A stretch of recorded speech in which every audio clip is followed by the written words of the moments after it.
this good old deep and intentional conversation we finna have tonight. So first things first, my name is Sincere. For those that don't know me, I am the Trans Health Coordinator at Feminist Center for Reproductive Liberation. That's where I do my work, my intentional work geared towards specifically my trans brothers and masculine individuals, also including TGNC, queer individuals, but definitely keeping my community connected to reproductive justice. So that is a part of why I'm here and part of what I do. Other than that, I'm just a huge supporter of Game Changing Men. I'm also an ambassador for them. So also the founder of my own grassroots organization called the Trans Reproductive Justice Project, which is a national organization where I keep my brothers in TGNC and queer communities in rural areas in the sticks connected to reproductive justice and access and resources. Got a quick question. It says for me, one sentence on how legacy or Black history shows up in my life or work. So that's a personal thing. So the last name Porter is actually etched in this nation's slave history, the registry. My family was purchased. My great-great-grandfather was actually purchased. My great-great-grandmother, my great-grandmother, and then they fled Georgia to Florida. So I come from Florida. I've been in Georgia probably about 3 years now. So my roots, my heritage, and my ancestry brought me back to like continue that fight, being that my actually family was brought to the shores of this country. So, a little bit about me. Don't get so quiet now, y'all so serious out there. I know I got a little deep, but so we finna get y'all talking about deep. So you think about tonight, think about what we're doing right now, being in community, being real personal, real close and intimate. But think barbershop. As you see, we got Rashad cutting, but think barbershop, real live conversations that we have in those barbershops from a masculine perspective, you know, so that's what tonight is all about. It's a safe space for men, cis, and trans to have real conversations together and for our broader community to be a part of that dialogue. During Black History Month, we're grounding this in legacy, what we've inherited, what we're carrying, and what we're building as Black trans men. As artists, creatives, fathers, leaders, and brothers, our stories are Black history, past, present, and definitely the future. This isn't a panel. It's a conversation rooted in lived experience, shared honesty, and mutual respect. This room belongs to us, so let's get into it. So, I got some lovely folks and gentlemen up here doing their thing with us tonight, so I'm gonna be asking the questions, and they're gonna be giving us some answers, and y'all gonna be giving them a grade at the end.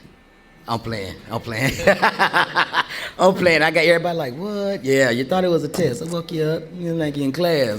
Wake up. Open your eyeballs. I'll see you. So I got my nephew to the left, Mr. 2 a.m. Ricky. Yeah. Yeah. I'm going to pass the mic to the left. I'm going to go with Mr. Rashad, the barber. Yes, sir. And last but not least, my brother Malik at the end. Okay, so yeah, let's do it. Woo! Card number 1, legacy and culture check. When you think about real talk during Black History Month, what feels most present for you right now? First of all, how y'all doing? Y'all all right? I mean, we at the barbershop. I don't know what barbershop y'all done been in. Everybody sitting there quiet. Ain't nobody saying nothing. Jeez. For me, when I think about legacy, Black History Month, the Black culture, I think about moments like this of generational knowledge being passed down. When you look around the room and you heard his reference of nephew, you know what I'm saying? We have people of all ages, all background, all things, but we're all still connected by our culture, by who we are, and we're able to all have this network of each other, to grow off of each other, to feed off of each other. So when I think about real talk, I just think of this is us passing that knowledge, passing that culture, passage and sharing that with each other. What's up, everybody? Y'all got to be a little bit livelier than that. Shit. When I think about Black history and real talk, I think about authenticity. Everybody just being their authentic self without apologizing for it. So that's pretty much what I think about. I mean, really, they said everything I want to say. But to take it a little further, I think about Big Mama and them, you know, where we came from and where we're going. I think about what Big Mama and them instilled in us and the work that we got to do today because of the times we're in today. So our legacy depends on the work we put in, the atmosphere is vital. I'm gonna go ahead and piggyback off of that because you said Big Mom. So that lead me into my next question because I'm the oldest out of my grandma first. I'm the first grandchild. So I'm also the only one on my mother's side of the family who got to sit in my great-great-grandmother's lap. Yeah. That's legacy. She was brought from here under the run. My great-great-grand, one of the biggest things in my family that we hold homage and like G shit is his wanted poster from Georgia, from the KKK. That still sit in my house, Wilson Porter. So when you talk about Big Mom, that leads to the next question, because that's what I feel like we missing. Now light come on, what you supposed to do? I don't nobody know nothing when the light come on. When have your ass on that, you better be home. When that light come on. When you before it come on, you better be up the street or you better be in the vicinity. Big Mom better look out that door and go, put eyes on you. Not your ass in trouble. That's black legacy. That kept us in line. So, like I said, that leads me to the next question. What parts of black culture and history shaped you? We did that. And what parts feel erased or overlooked? Barbershop talk, not real shit. I think we touched on, what impacted us. I think we never talked about the mental health aspect of it, right? 1 in 10 men deal with depression and anxiety. Black boys are 3 times as much likely to die by suicide than girls are, right? I'm 28 years old. So by the time most youth, or especially black youth, reach my age, more of us have experienced suicide and losing friends than not. And no one gives us the language for that. No one tells us what do you do when you might have had someone that just got shot or just passed away, and you still got to wake up the next day and go to school, and they're not sitting at their desk, and that's normal. Or you're struggling and you're dealing with these different things, and you don't want to deal and navigate in a survival mind state, but that's all everyone knows. No one's teaching that to us or saying anything about that. So I think that was the biggest key that I wish if I could have seen anything in my life, that's the one thing that I feel like is missing for all of us.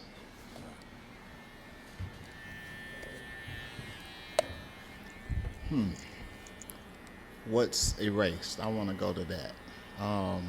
Because I'm just in this season of not looking behind. I'm in the season of looking forward because we can't change what's already happened. And in the climate that we're in today, we got to do everything possible to fight to be able to even keep going forward. So the climate that we're in, they are trying to erase us. They feel like we don't matter. They feel like you see all these ads about they want to use us as examples, child mutilation and all of this type of stuff. It's up to us to keep the fight going. because if we don't keep the fight going, they are going to erase us. And so when that word is used, it resonates to me because we have little brothers, we have sisters coming up that, want to live their authentic lives. And if it's up to the government, that ain't gonna happen. And so that word just resonates with me. For sure, I can appreciate that. Okay, next question. Where do you see yourself continuing a legacy, and where are you creating something entirely new?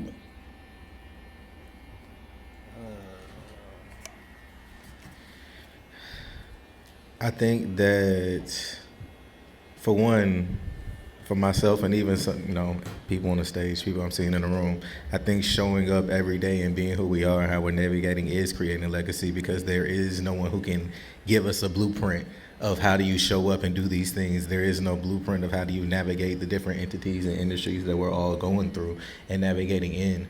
For myself, I think that I'm creating a space of legacy and creating a space for the future, because trans folks only make up 1% of the world. Like, I don't know about y'all, but I feel like there's a lot of hoorah and tigering from 1%. It's 99% the other focus on. But if that's the case, that means that there's also another 99% for us to tap into as well. There's another 99% that we also deserve whatever resources and riches and things and in the great, that they have, that they feel that we don't. Yes, we do, right? And so what I try to do with myself and my legacy is try to show people that we have representation and examples of how do we touch the one. You feel what I'm saying? Like, all the leaders in the room, y'all have done an amazing job of showing how do you build community spaces, how do you touch. So for me, I look at how do I make sure that I can show others this is how we get to the 99 and how do we bring that back?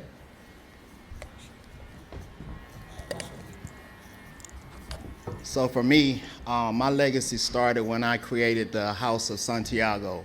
The House of Santiago was created so that young people, no matter how they identified, could have somewhere they call home. I was the father, I am the father of the House of Santiago, and it's up to me to walk the walk and talk the talk. What I mean by that is the way I carry myself. Young folks coming up after me, they look up to me. So if I'm acting a fool, then that's the legacy I'm gonna leave behind. I can go even deeper than that. My legacy still stands at the DeKalb County Sheriff's Office. I am the creator of all the LGBTQI plus policies and procedures at the DeKalb County Sheriff's Office. My legacy will continue because now I am one of the highest paid code enforcement officers in DeKalb County.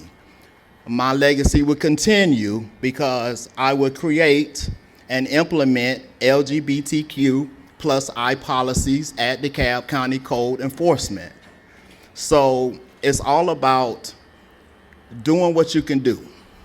If you don't see something, you gotta go talk to somebody. You gotta go to HR. Your legacy starts small, but it can end big. Little things bring great impact. And so don't ever think that one small thing doesn't matter. Legacy matters. My next legacy, my wife and I, the Raquel Henry Brown, we are starting our own church, and it's called the Home Church. Legacy. Legacy matters. You better shout out and rep your wife. That's what I'm talking about. You better say the. I'm talking about. You're going to get a spanking if you don't when you get home. We already know you got to lift your baby up. You got something on that, Shad? Okay. Yeah, I'm going to piggyback a little bit off it. I'm like the both of you. I think a part of legacy and what that looks like is building something new is standing on what's already been built and then making your own of it. You know what I'm saying? For me, knowing my family and how deep we was in the church and grandmother, the deacon board, and all of those things, I think just being myself, doing what I'm doing, and continuing the fight that I feel like my great-great-granddaddy started. Like, that's breaking generational curses. So that's a part of, like, the legacy and what it looks like to build something new, to look past, what was and to see the bigger and what's coming up. So, yeah. Oh, card number 2. Don't look at me, Shaw. Don't. You do a look on that man's head. Don't be talking about sin did it. How does your work honor those who came before you? Just talk about that a little bit. Yeah. And what stories are you telling that weren't told or allowed to be told? Got you. My entire career has been built off of grief. So my name, 2 a.m. Ricky, when people ask me that in interviews, I got my professional answer. What does your name mean? I was raised in the South. My grandma say the only thing open at 2 in the morning was minds and legs. So when people want to experience me, I tell them I want to open up their mind and make them think, open up their legs, make them move to the music. Nothing crazy, people. But that's after years of media training, right? The true core of that story is my best friend who named me, who helped me navigate my transition, was brutally murdered as a victim of bullying and wanting to stick up for me as a brother on my campus. And 2 a.m. was the last time I heard his voice. He named me. He told me who I was going to be. You're going to be this artist. You're going to do these things. Like everything that y'all see me doing, I never wanted to do.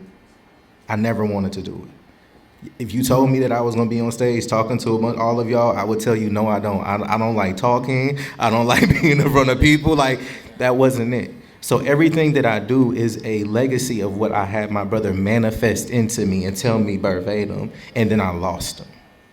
So every time y'all see me show up, it's me showing up on days that Amir doesn't want to, but Amir has to honor what Hezekiah McCoy did for him. So Ricky got to do what he got to do. Come on, man. Come on now.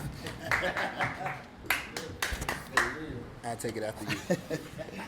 I'm gonna go to I think is what stories am I telling?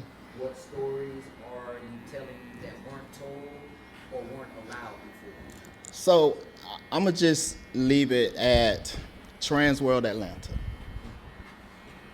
So I am one of the producers of Transworld Atlanta, which is on, our executive producer now has her own streaming network, Black Lesbian Female, her own streaming platform. She created a platform for trans men to tell their stories. That's something that she didn't have to do, being a lesbian woman. But there's a platform where we get to tell our authentic stories about our lives, about who we are, and about why we matter. So Transworld Atlanta, the stories that are being told. You repeat the question one more time for me, please, sir. Yes, sir, I will. What stories are you telling that weren't told or allowed to be told? I don't think has been any stories that haven't been told. They probably haven't been told in this way. Me cutting hair is telling a story because I'm making you feel good about yourself, and I'm also controlling, in a small way, your mental health. Mental health matters. So when you never know when someone's down, you never know when someone's at one of their highest levels. But if I could sit you in this chair and have a conversation with you and allow you to get your feelings out and everything while we're in the chair and I cut your hair, you're gonna leave feeling pretty good about yourself. So that was the first part. What's the second part? Sorry. Any stories that weren't allowed to be told before? When I think about that one, about stories not being allowed to be told, I'm sure there were plenty that weren't allowed, but it was up to you if you want to tell them or not. I told my story when I transitioned. When I became who I wanted to be, that was my story. Come on, storyteller. You took my response. I don't like that. I apologize, sir. You ain't got to apologize. You be authentic in here. I'm just telling you that I'm being authentic and you took my response. I'm just being myself was what I ain't gonna say. That's the story I'm telling that I wasn't allowed to tell. Even though I always told the story because I've never I ain't knocking I statement. I've never lived in a closet. I've never. So this story that I'm telling, I think I'm telling it a little louder. I'm stating it a little louder. I'm adding some chapters to it and doing some filtering and whatnot because nobody that I know be like, oh, we don't know this joker now. You don't know me to be this way my whole 50 years of my life. But now I'm adding the aesthetic. I got a little fuzz. I'm talking about all that good stuff. So you get to see the man, like the physical man, sincere. So I think that's the story that I'm telling now. I'm adding a couple chapters. I'm talking about, okay. Last question, card 2. Don't look at me like that. As a black trans, I need to know what to say. right? As a black trans man, how do you pride, grief, resistance? Boy, this is a deep one. Wait. I'm just as a black trans man, how do pride, grief, resistance, and joy show up in what you create? Shit. Who wrote the questions? I tried to told you. Pride, grief, joy, resistance. Ooh. So, for those of you who don't know who I am, I'm an artist, I'm a songwriter, I'm a cultural storyteller. I'm the first black trans man to top any music chart. I got albums #1 in the UK, number 38 top 100 iTunes, number 3 black electronic charts. I've done theme songs for Tyler Perry. You know, went over to the White House that before the band we got now, y'all. I gotta disclose that. That helped them rebuild HIV strategy and how do you implement culture and things into it.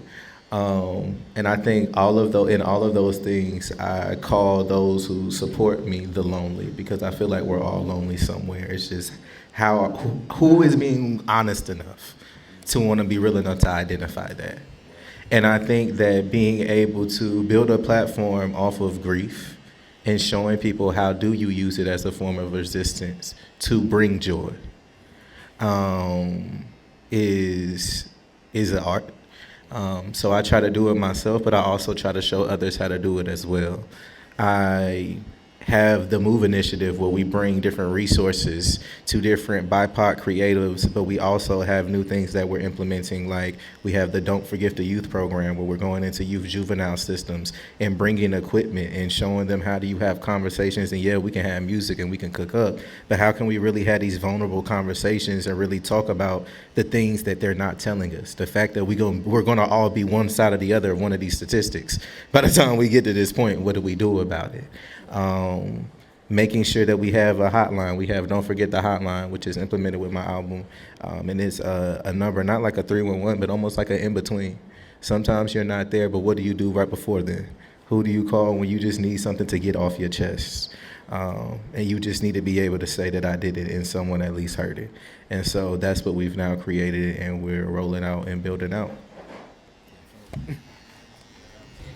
I'm gonna try to run it down like you did. I'm gonna give some accolades too then.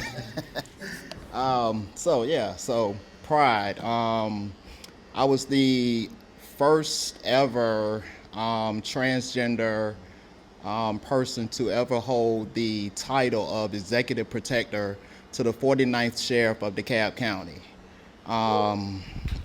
Thank you. I'm educated. I have associates, a bachelor's and a master's degree in criminal justice, several certifications. I take pride in educating people on laws. A lot of people call me about what can they do, what can they not do. I started a page to educate people. What else? What was it? Joy? Joy. Joy. The joy of my life.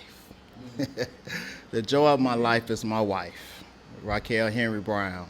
I know y'all all heard the story before, but I fell in love with her because of her love for God.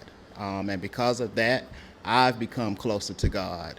And as a black trans man, I live out loud proudly and boldly, serving the Lord. It's a joy to me. What else? That's it? That's good. All right. What you got, Shad? No, see, Sebastian, we ain't finna keep letting him get away with nothing. Next time, I'm cutting hair. Everybody get a bald head. You get a bald head. You get a bald head. You get a bald head. You already got one. I got the back. I'ma line you up. I got you. Trey, yeah, you. Okay, Derek, I got you too. I'm gonna go around the sides. Got you. All right. Card number 3. We're getting this choo-choo train rolling on. How y'all all right? Y'all all right? Y'all like it? Wait, do y'all have any questions? Any questions? None? Nah. Well, you good. They listening. They tune in. They got a little barbershop. You might need a little refill on some of them cups. They look like you on your last sip. Okay. So this one once again is perplexed. So in this current climate, never scared. Come on, bone crusher.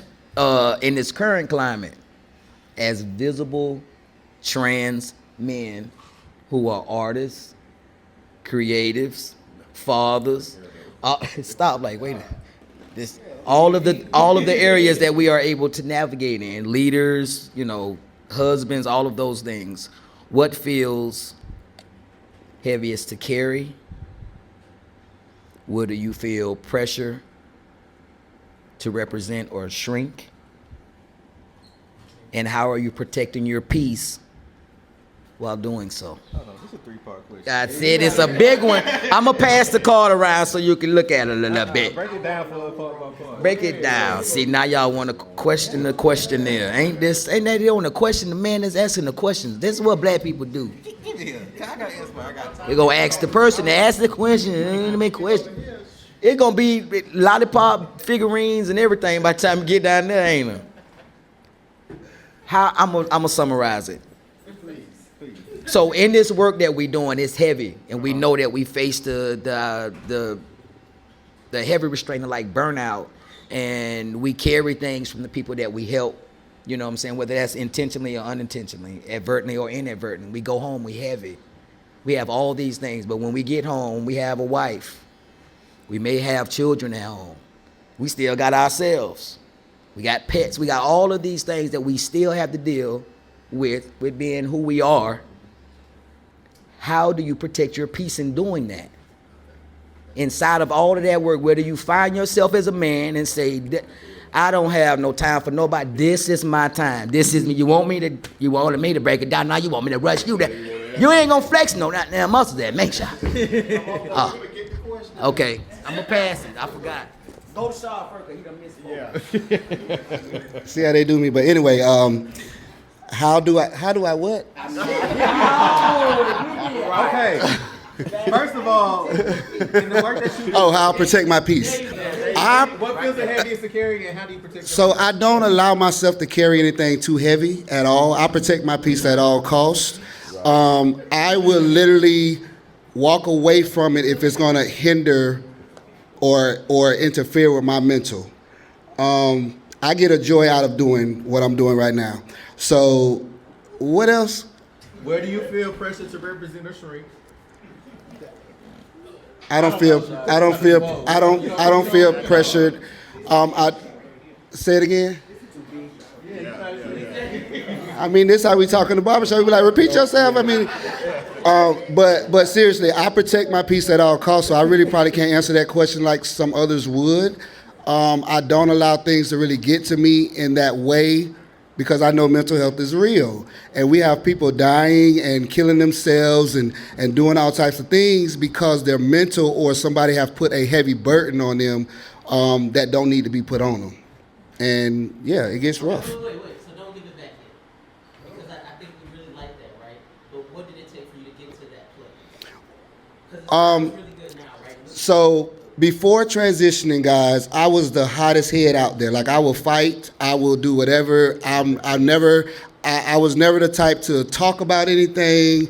If my family or somebody was being messed with by you, you wouldn't know that I'm coming your way because I don't talk. I'm not going to do any what they call air fighting, whatever. I don't do any of that. But once I transitioned, for some reason, the testosterone humbled me tremendously.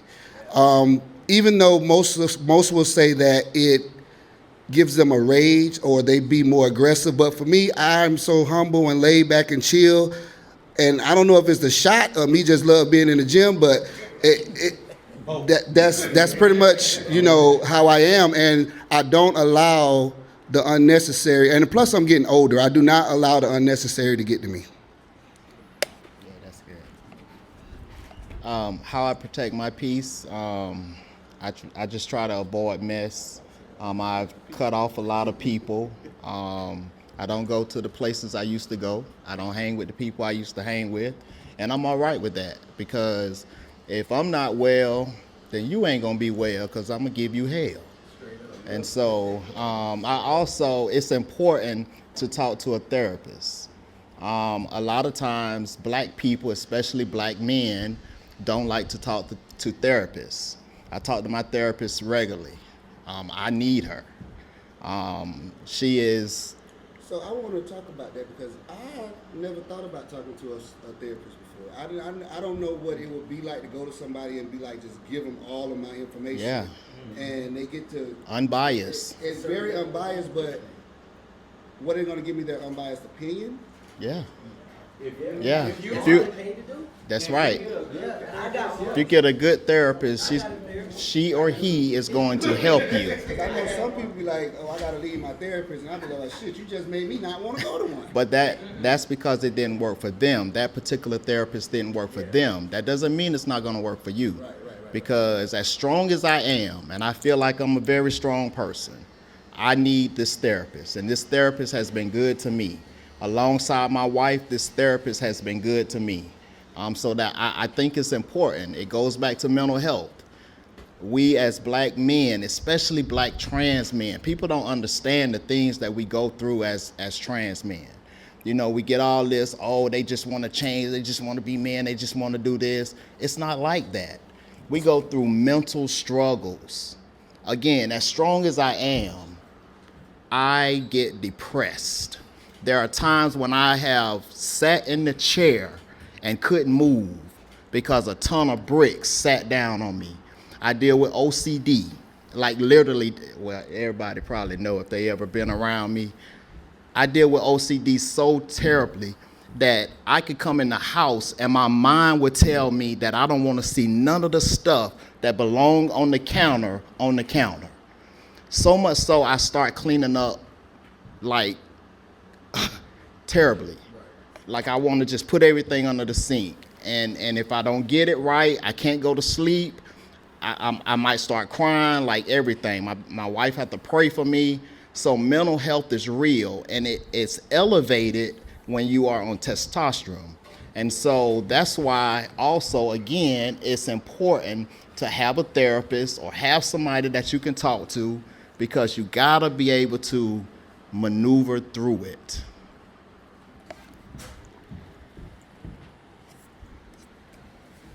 One, I want to go back to your question, Rashad, about how do you find your therapist. So I wasn't joking. I got two.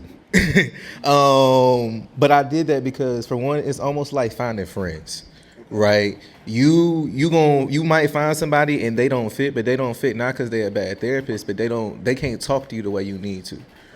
You feel what I'm saying? Trial and error. So I know that I have a doctor that I call her Pam. If y'all seen Martin, she act like Pam. And she talked to me like Pam because she also understands my trauma and my upbringing and what did I experience to know that there's a part of my brain that I need to hear something a certain way for talk nice to me if you want to. I'm going to laugh and charm us through this session. She doesn't get that to me. And then I also have a person who is my main person who she also, I wasn't raised on gentleness and love. At 28, I never heard my birth mother say I love you. The day I was born, the story was she was very upset. You feel what I'm saying? Like, so I needed to find someone who gives a level of softness and gentleness to help me learn how to be vulnerable. So you treat your therapist and finding your therapist the same way. And sometimes the same way you got different friends for different things. You got different therapists for different things. And one friend you might talk to more regular than the other. But when you see that one, now we about to really catch up. You feel what I'm saying? What feels the heaviest? Because I got the card now.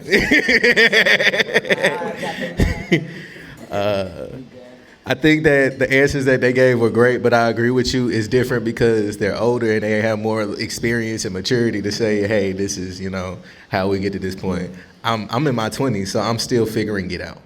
I think that one of the things that's been the heaviest for me to carry is two. One, the world thinks that we wake up and we say, are we black today? Are we trans today? And that's just not my first thought. I think the other thing is that because the work that we specifically do is all public facing, a person can Google my name or have heard me in community or seen my face or seen me do one thing and they think that they know me. They think that they know who I am. They don't realize that 2 a.m. Ricky is a job. So I might show up and I might be introverted and perky because this is my job, y'all. If I sat here sad, y'all would be very bored. But Amir might not have the capacity to show up. And so the work that we do is hard work, but it's hard work. And we also have to choose to give a part of ourselves that we might not have to give in order to do what we're doing. And I'm still in an age that I'm still trying to even figure out what those parts are. So for me, what feels heavy is having to be able to walk into the space and walk in my calling and my purpose, knowing that there are going to be people who might benefit from my purpose and what God put me here for, but they'll never understand me for real. And having to be okay with that. And I think we all navigate that in different ways, just trying to show up and exist as black men, as trans men, as whatever type of man that you are. I don't feel a pressure to shrink. I don't. I'm kind of like how Rashad said, before I transitioned, I was a hothead. I got on T and it was like, oh, this is calmness. I also have a very unique story because by the time I left home at 16 because I navigated abuse and neglect. So by the time I started my transition, I was on my own. I didn't really know anyone. I want to say one of the first trans people I met was my foster parent that I was placed with, Manny, and Seven. Those were the first people I had ever seen. So I never felt like I needed to shrink down. I always felt like if somebody felt uncomfortable with me showing up, that's their problem and that's their insecurity, and they kind of got to figure it out. And the men that I was introduced to once I did acknowledge, get to know people, they always never let me do that. I don't know if that makes sense. And I protect my peace by having people in my life who make sure that I remember that Ricky is a job. I have people who intentionally humble me. I make sure I have practices that keep me grounded and keep me centered and keep me reset.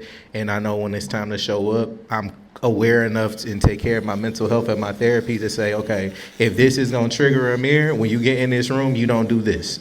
You don't go in that space. You don't. You put on your happy face and do what you need to maintain that personal peace. Come on and break it down for us then. Yeah, I like that.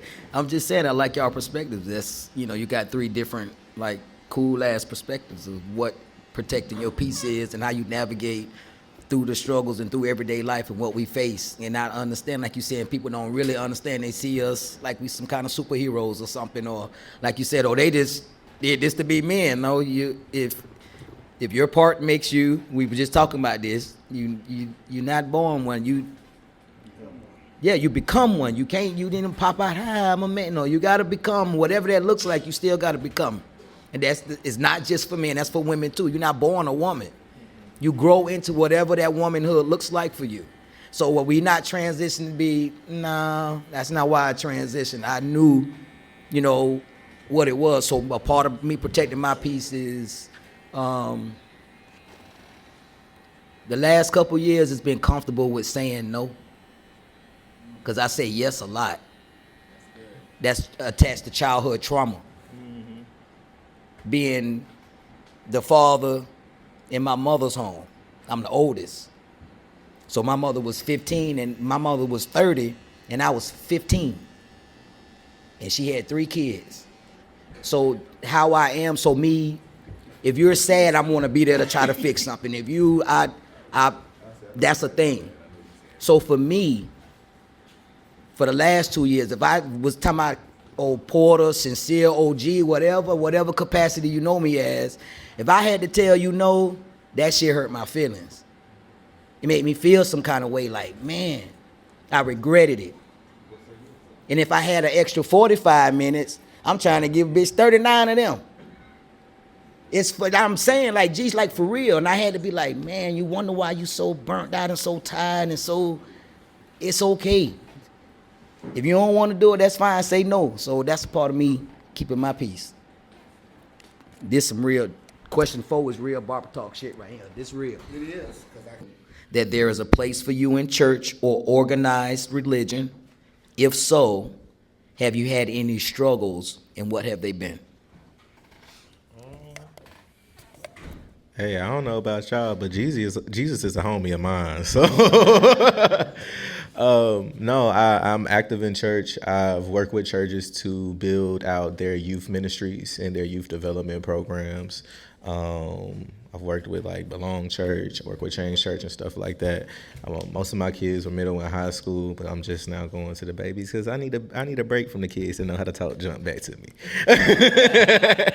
But no, I think that the church that I go to, while it might not be labeled as an affirming church, one thing that I appreciate is that they focus on the core education of the study of Christ and what does it mean to have an honest relationship with God. Like, even when it comes to conversations in masculinity, one of the models that we have is that males are born but men are made. And I think that as a trans man myself, to hear that and to hear that come from a cis pastor on a pulpit affirming me, you know what I mean? To have different programs, like we have men's development and discipleship programs that are welcoming to trans brothers, and your identities don't matter. I don't think that anyone has the right to tell us how the person who created us feel about us. I think that's just at the end of the day what it is. You want to answer your wife's question? You have to talk to your wife. We got 2 minutes. You have to talk to your wife. You gotta go first because you done missed 5 of them. Well, I haven't been to church in a while. I have my own personal relationship with the good Lord above. I have not been into a church home maybe 4 or 5 years. The 3 that I used to go to, I didn't feel comfortable at all in them. So I chose to have my own personal relationship with the good Lord. What's the question again? Do you feel that there's a place for you in church or organized religion? If so, have you had any struggles, and what are those? Personally, I've never had any struggles in church. I always had my own personal relationship with God. However, I am a member of Rehoboth Fellowship of Atlanta, although my father, the late Pastor Troy Sanders, is no longer here. He made me feel welcome. He made Buddhists feel welcome. He made trans women feel welcome. He made just everybody feel welcome. So no, I've never felt anything other than love in the church.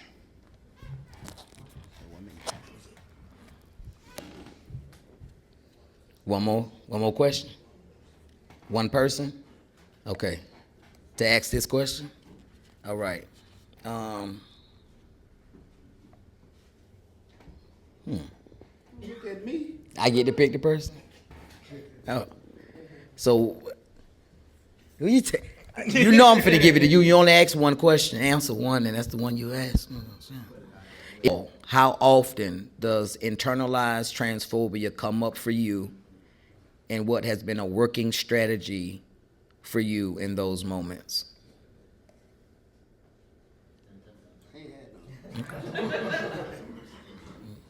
Anybody had any? We go to the next question. No internalized transphobia? That's great. It's not internalized. You gotta do that. All right. Turn the lights off. All right. So we got time, 1 minute. we finna wrap it up. All right, so, okay. Just one short reflection, just one thing. If you had to think about your legacy and what you want the viewers online and everybody here, one question, or just give me one thing of what you would want them to like leave with like a thought of, 2A wrinkle. Ricky. Rashad. Malik. Give me one word. Short reflection. You only got one life. It's what you make it. You do what you do with it. You do what makes you happy. And if somebody don't like it, well, that's their damn problem. I don't know what to tell you. And how can we reach you? Oh, y'all can reach me on all social media platforms at the number 2AMRICKY. All right, my word would be self-care. Make sure you take care of yourself. Your mental is important. So we're going to make sure we do that. You can reach me at IG at Cuts by Shad, CUTZZBYSHAD. On Facebook, Rashad German. My word would be go forth. Be all you can be. You got big brothers out here. You got big sisters. Be all you can be. The world is yours. You can reach me. If you have Fire Stick or Fire TV, you can find me on BTV streaming platform, Transworld Atlanta. Give them boys a hand. Give them a round. You know what I'm talking about? And as far as me, I'm going to say, just keep being resilient. You know, whatever that looks like, just being yourself in the moment is like an active resistance to what we facing. So just keep being you and keep being resilient. Lastly, online in here, lovely people, I'd like to thank you for showing up tonight. I thank y'all for being intentional. Thank y'all for like sitting through and actively participating and being here with us at Game Changing Men. Don't be trying this all that big old smile. Look at all them Kool-Aid smiles over there. So before we transition, I want to make sure that you follow us at Game Changing Men on all social media platforms. Join us for our next Real Talk Live on March 14th at 7:30 p.m. right here. Yeah, we're doing it again. We're going to, and another one. DJ Khaled voice, yeah. We're going to keep building legacy together, and this is what it looks like. Real Talk Live, we bringing it to a close tonight in good old high fashion.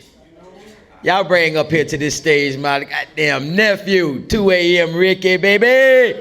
Clap it up for my nephew. So can I have y'all put y'all hands together for me? Is that all right, y'all? Yeah. Come on. Now clap. Clap.